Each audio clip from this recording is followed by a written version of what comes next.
మేము ఒకటే చెప్తున్నానండి, నేను కూడా ఒక మాజీ శాసనసభ్యురాలిని. అయితే మనకి వ్యవస్థలో లోపాలు ఉంటే మనం కలిసి పోరాటం చేసుకోవాలి, మన 10% రిజర్వేషన్ సాధించుకోవాలి, ఆ రకంగా పనిచేసుకోవాలి.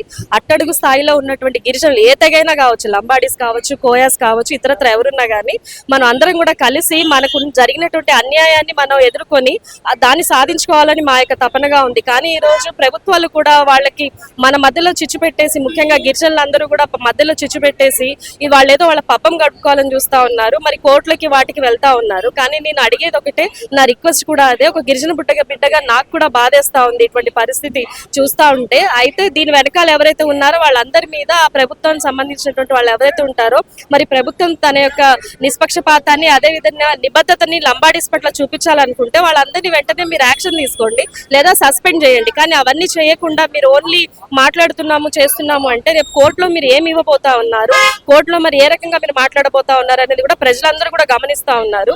ఈ రోజు లంబాడీలు అన్ని రకాలుగా కూడా వెనుకబడి ఉన్నారు, అదే విధంగా కోయాస్ కూడా అలాగే ఉన్నారు. ఈ రోజు మేము పోరాటం చేయాల్సింది మీ మీద, మేము పోరాటం చేసుకోవాలని చెప్పి గత కాలంలో బ్రిటిషర్స్ అవలంబించినట్టు విధంగా డివైడ్ అండ్ రూల్ పద్ధతుల్లో మీరు మీ రాజకీయాలు చేస్తామనుకుంటే మాత్రం ఈ రోజు గిరిజన తెగలు ఎవరు కూడా దీన్ని హర్షించరు. దయచేసి తస్మాత్ జాగ్రత్త, మీరు అందరూ కూడా మరొకసారి ఆలోచన చేసుకోండి. లేకపోతే ఈ ఉద్యమాన్ని మరింత లోతుగా తీసుకెళ్లి తీవ్రతరం చేసి ఖచ్చితంగా ప్రభుత్వం యొక్క మెడలు వంచుతామని మాత్రం మేము తెలియజేసుకుంటున్నాం.